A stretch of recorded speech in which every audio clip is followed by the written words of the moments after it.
والذين استجابوا لربهم وأقاموا الصلاة وأمرهم شورى بينهم ومما رزقناهم ينفقون. Today I'm going to conclude the discussion that I started 2 weeks ago, and the topic of the talks in the last 2 Fridays was the importance of consultation and conversation among the community of faith.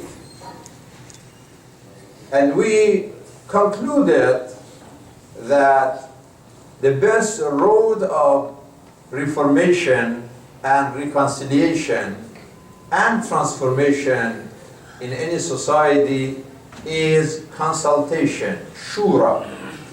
This is why there is one chapter in the Quran, Surah Al-Shura.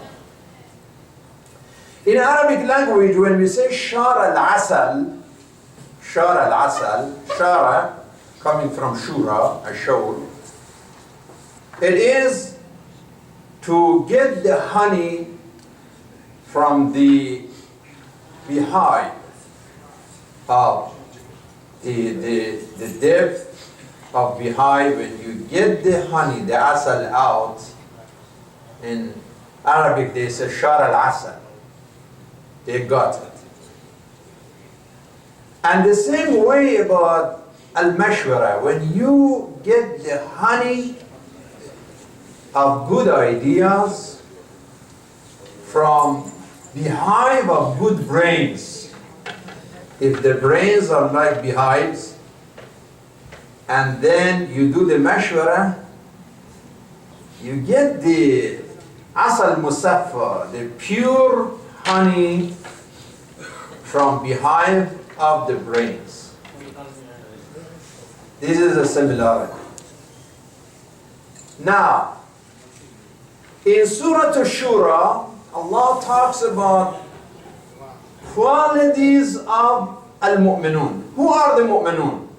There are 8 characteristics, and صفات المؤمنون 8 صفات للمؤمنين الذين يجتنبون كبائر الإثم. They stay away from serious sins, والفواحش, from shameful acts, وإذا ما غضبوا هم يغفرون. When they are angry, they are able to forgive. وَالَّذِينَ اسْتَجَابُوا لِرَبِّهِمْ, they answer the Lord's with obedience. وَأَقَامُوا الصَّلَاةِ, they perform their prayer. وَأَمْرُهُمْ شُورَى بَيْنَهُمْ, they consult among one another. وَمِمَّا رَزَقْنَاهُمْ يُنْفِقُونَ, and they spend from what we provided for them. And number 8, وَالَّذِينَ إِذَا أَصَابَهُمْ الْبَغْيُ هُمْ يَنْتَصِرُونَ, when they face injustice and oppression, they defend the truth. These are 8 qualities of mu'mineen. You see, in the middle, in the heart of this qualification, أَمْرُهُمْ شُورَى بَيْنَهُمْ. Consultation is one of the qualities of the community of faith. And it is wajib for the Prophet and for people. Because Allah says, وَشَاوِرْهُمْ فِي الْأَمْرِ, O Prophet, consult with people, is an order, al-amr. And then about the mu'mineen, وَأَمْرُهُمْ شُورَى بَيْنَهُمْ, they also must have conversation and communication and consultation among themselves. And this consultation starts from the family. فَإِنْ أَرَادَ فِصَالًا عَنْ تَرَاضٍ مِّنْهُمَا وَتَشَاوُرٍ فَلَا جُنَاحَ عَلَيْهِمَا. Isn't it interesting that even in an issue like breastfeeding of a baby, Allah says that do a tashawur. Husband and wife make a consultation if they have to stop breastfeeding of a baby. If it's such a simple thing, Like feeding a baby by breast or not, Quran says make a tashawur, make a consultation between husband and wife. What about social issues, economic issues, political issues? Now you may want to say that, well, the hadith said, إِيَّاكَ وَمُشَاوَرَةَ النِّسَاءِ, don't make consultation with ladies. And there is another one, it says, شَاوِرُوهُنَّ وَخَالِفُوهُنَّ, make consultation, but act opposite. Whatever she said, you do something opposite. Well, I don't want to make problem now, especially in the eve of Valentine's Day, right? That it should be an occasion of happiness. I don't want to make problems between husband and wife. But the point here is that, first of all, we don't know if these hadith are sahih or not, because not everything is hadith is correct. Right? This is number one. And number two, these hadith don't match with the Quran. And if there is a hadith that doesn't match with the Quran, ignore it. Don't pay attention. And it doesn't match with the Sunnah to Nabi. The Prophet, peace be upon him, he used to talk with his wives. If you go to the Sunni community, almost half of the hadith are from Aisha, right? Every time you go to Masjid al-Nabi, Masjid al-Haram, always this shuyukh Wahhabiyya, and Aisha radiyallahu anha, and it looks like nobody else talk except Aisha. And once I saw one of the mashayikh said, I never heard you one time say, and Fatima radiyallahu anha. Looks, she was mute, she never talked, say the Fatima. I mean, how come? So, if women were not important, why is it that now a lady is a source of so many hadith? And even if it was something that an imam said it 1400 years ago, now women are different from that time. Now if you go to universities, majority of students are female, isn't it? Like 57 a few years ago, now maybe even rate is higher now. Compared to 43% are male, and majority are girls and female in university. The doctoral degrees, most of them go to women these days. Recently they made a mosque in California, a woman's mosque, right? And there is a lady who led the prayer last Friday in California. Women are advancing so fast. We don't need to have it in Dearborn because the massages are open. The reason they open it there, because first of all, Ahlul Sunnah, they take Salat al-Jummah seriously. We don't. I mean, if you don't want to pray, why do you need a masjid if you don't? So they want to go to Salat al-Jummah, but some of the Sunni mosques, they stopped them. They said, no, women shouldn't come to the mosque. Stay at home and pray in home. Even in Mecca, I heard one of the, this shuyukh in Masjid al-Haram, he's saying the ladies who came to Mecca better to pray in the hotel. I said, my goodness, they came all thousands of miles to Mecca, and now you are telling them don't come to Masjid al-Haram, pray in the hotel. So why did they come to Mecca to begin with?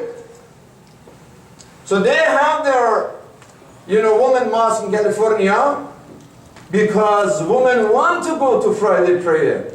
And when they go to some of the masajid, they don't welcome them. Here in Dearborn is opposite. We welcome them, they don't come. So the masjid, we have enough space, so we don't need to have women's mosque here, but there are situations that it is. So this hadith dha'ifa, the weak hadith, don't match with the Quran, don't match with the Sunnah. Don't match with the history of the Quran. Looks like the story of Queen of Saba in Yemen. When Sulaiman, Nabi Sulaiman, he wrote to that lady, the Queen of Saba, and he told her to come here, come to Palestine. Show humbleness. This is Sulaiman. Come. Well, this lady was wise. She invited all of her officials and she said that, well, I received a letter from Suleiman and looks like this man is authority. What do you think? She consulted. She consulted with her community. They said, you are the commander of chief. We follow you. If you want us to fight, we are ready to fight. If you don't want to go. She said that I'm going to test if he really is a messenger of God. And she sent Solomon a gift. And Solomon told the messenger of the Queen of Saba that God gave me more than this. I don't need any material gift. It's not about territory and material. And at the same time, Solomon said that who is ready to bring the throne of that queen to Palestine? The longest story, one of the officials of Solomon, he said that I'm going to bring it before even the blink of your eye, right away. And then when the Queen of Saba came to Palestine, surprisingly, she saw that her throne is already there. And finally, she said, رب إني ظلمت نفسي وأسلمت مع سليمان لله رب العالمين. So Quran mentioned this story of this woman thousands of years ago, that she was wise, she was a queen at that time, she did consultation, she preferred to have peace rather than war and fighting, and she was wise enough to test the Solomon before making her decision. All these qualities about one lady, and one of the qualities of this lady was that she made the right consultation. She made the right decision. She chose the right path. And finally, she saved her soul. And now she is mentioned in the Quran and going to be honored forever. So all of this muqaddamat and this introduction, brothers and sisters, to tell us that consultation in community of faith is important. La ghina kal-aql, no wealth better than intellect. La faqra kal-jahl, there is no poverty worse than ignorance. La miratha kal-adab, no courtesy, no legacy better than courtesy. La dhahira kal-mushawara, no support better than consultation. That makes you safe and support you. Shower قبل أن تعزم, before you make a decision. ثلاث من كن فيه لم يندم ترك العجلة والمشورة والتوكل عند العزم. If you do this, you never lose. Now, whom should we consult with? لا تدخلن مشورتك بخيلا. Imam Ali says, don't make consultation with somebody who is stingy, because it stops you from being generous, scares you. ولا جبانا. Don't make consultation with covered people. There's somebody who scared you from making right decision. ولا حريصا. Don't make consultation with somebody who is greedy.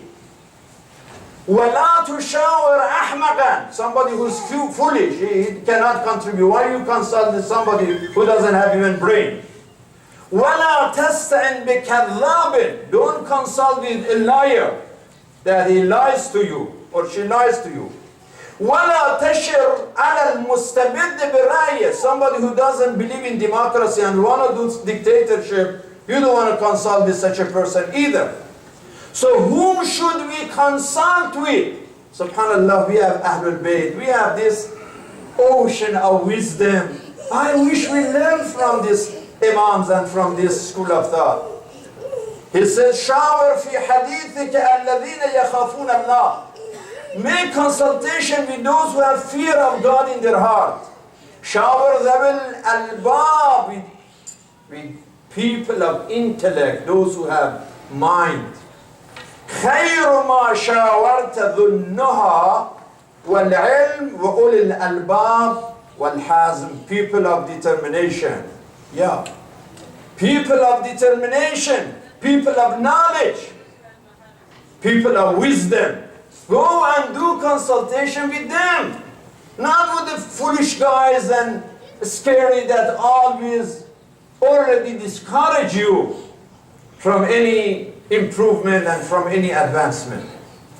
Let me conclude this discussion of 3 weeks of mashwara, consultation, with the fact that, brothers and sisters, we as a community, we need lots of consultation among ourselves. Lots of dialogue among ourselves. Because of the dangers, because of Islamophobia, because of this hate that is going on, because of tragedies like Chapel Hill in North Carolina. This tragedy is so sad.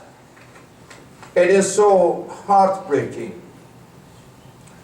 They were young, they were students, they were Muslims, they were Americans, they were from Syria or background Arab Americans.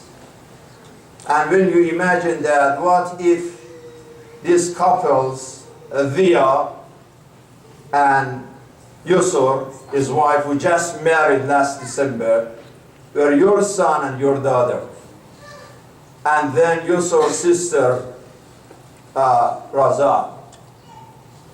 This tragedy is a warning for Muslim community. Wake up call for all of us that we need to get together more and more and have a better vision for the future of our community. Have a better understanding, have a better strategy for the future. These girls and guys, they have so many dreams that they want to complete their education to help people, to serve people, to change the world, and to change the world through love and passion and humanity and faith and sacrifice and hard work. That was their dream. But the criminal with the same ISIS mentality, it shows that we have American ISIS as well. It's not only Arab ISIS and Muslim ISIS. We have American ISIS and atheist ISIS with the same criminal activities. It's interesting, if this killer was a Muslim, everybody would use terrorists, and talk about the entire faith. But we never heard any media use the word terrorist for this terrorist at all. Looks like only you are terrorist if you are Muslim. If you are not Muslim, no matter how much terrorism you do, you are not a terrorist. You are saying that this guy had a parking problem. When was the first time that somebody goes and kills 3 people for a parking problem? When this ever happened in the past? Even if there was such an argument, this criminal looking for an excuse, whether it's a parking or any other excuse, to commit such a problem. They say, well, he was ill. Oh, he was mentally ill, and he was in jail 2 times in the past, and still you gave him license to carry a weapon. That is interesting. Whether you didn't check, whether there is something wrong with the laws, or there is something with violation of the laws. How come a person with that background and depression and mental problem can have even a driver's license? What about weapon license? So it is a very sad situation. Our condolences to that broken family and our condemnation to this criminal Hicks who committed this act of evil. And what his wife said, Karen, although she later on I heard that she filed for divorce, but in the beginning she said that, well, my husband was a champion of individual rights. He was like a champion of human rights and believed in equality of humanity. And that statement was to add more salt to the injury that was already there. So as we can imagine that these guys were in their house. They were not arguing with anybody. They were in their apartment. And this criminal took the gun and he went and he opened the door in the apartment and he killed them in their own rooms. And he did it like ISIS does, in a bullet in their brain, their head. Because this guy was a failure. He couldn't see like 2, 3 Muslim men and women are shining and are energizing and inspiring the community, working for humanity, going everywhere to help and to serve. Couldn't tolerate that. And if this happened in North Carolina, in a peaceful city, in university, in a peaceful residential area, that is a warning that this can happen everywhere. And for that reason, we need to have more consultation as a community and getting together. This is why we have advisory council at the House of Wisdom. When we call people, not too many would welcome the idea and come.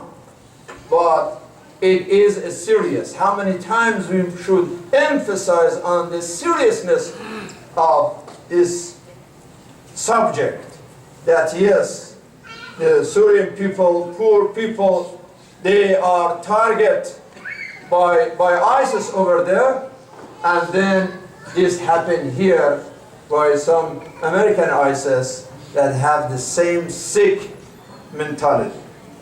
I like to conclude with the fact that this week is the anniversary week of victory of Islamic revolution in Iran, that this happened 36 years ago. Subhanallah, it's like yesterday.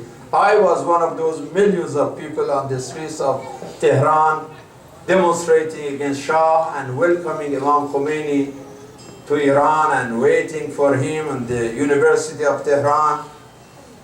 And subhanallah, that this was a miracle, the biggest revolution in history of faith in 1400 years. And this happened because of a faithful and a courageous, determined and disciplined leadership, and at the same time dedicated and devoted nation.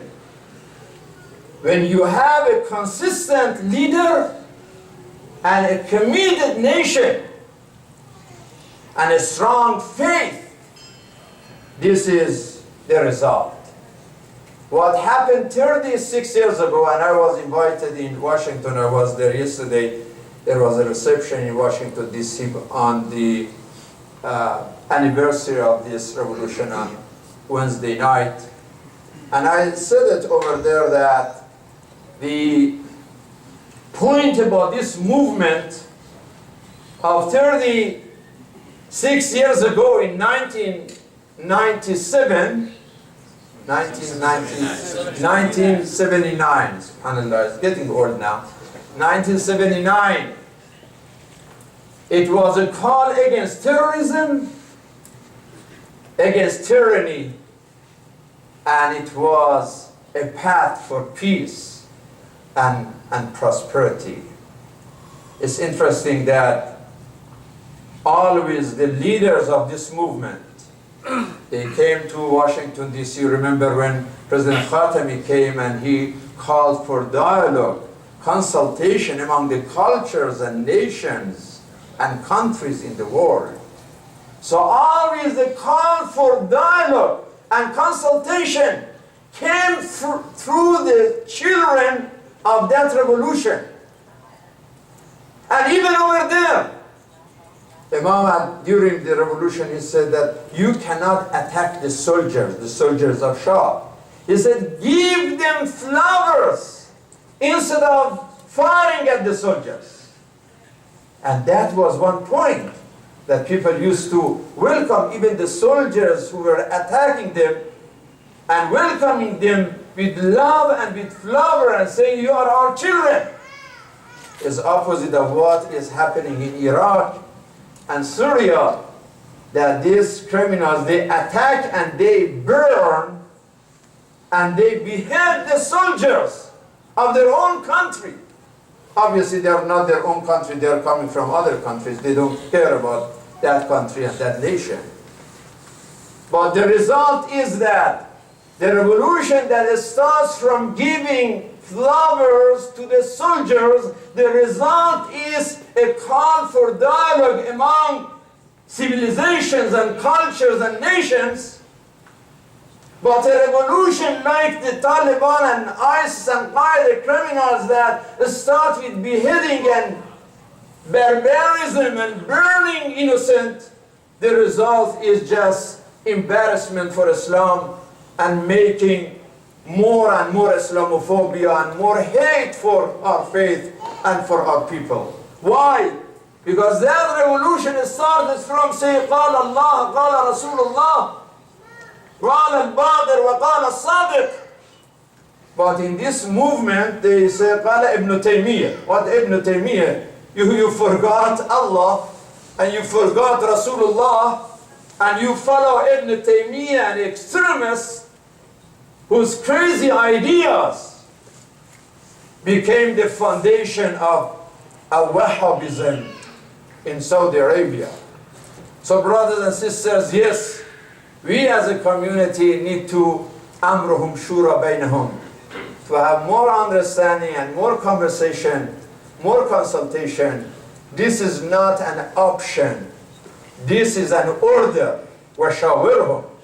This is an order that we must follow as a community to save our youth, to save our faith, to save our future, and to save this country and the world. Bismillah ar-Rahman ar-Rahim. Wal asr inna al-insana lafi khusr illa alladhina amanu wa amilu as-salihat wa tawasaw bil haqqi wa tawasaw bis sabr. Inshallah, on Sunday, this Sunday, we are going to have celebrating the life of these three young students here at the House of Wisdom.